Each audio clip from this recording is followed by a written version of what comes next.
Əziz dostum, insan nə qədər saxtakar olmalıdır ki, insan nə qədər riyakar olmalıdır ki, Osmanlı Avropa ilə sülh müqaviləsi imzalayıb Şah İsmail üzərinə topla, topxana ilə gəldiyi halda bu adam durub desin ki, Şah İsmail Avropa ilə əlbir olub. İnsan nə qədər riyakar və xain olmalıdır ki, Sultan Yavuz Səlim Avropa dövlətləri ilə müharibəni dayandırıb, onlarla sülh müqaviləsi imzalayıb, durub İstanbuldan Təbrizə gəldiyi halda bu adam qayıdıb desin ki, Şah İsmail Avropa ilə əlbir olub.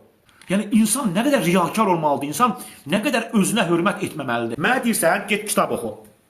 Bax mən bu kitabları oxuyub danışıram, bax bunlar bir neçəsidir. Bax mən bu kitabları oxuyub danışıram. İçində Qurani-Kərim də var. Çoxsu da Türkiyə mənbəsidir. Bax mən bu kitabları oxuyub danışıram. Sən nə kitab oxumusan ki, Şah İsmailə xain deyirsən? Bax sənin ləyaqətin varsa, deyin bizə. Oxumuşam məktubları. Mən oxumuşam Osmanlı qaynaqları. Mən oxumuşam Avropa səyyahlarının qeydlərini. Amma sən nə oxumusan? Şah İsmaili mən yəqinlə müdafiə edirəm. Amma siz Şah İsmaila zənnlə iftira atırsınız.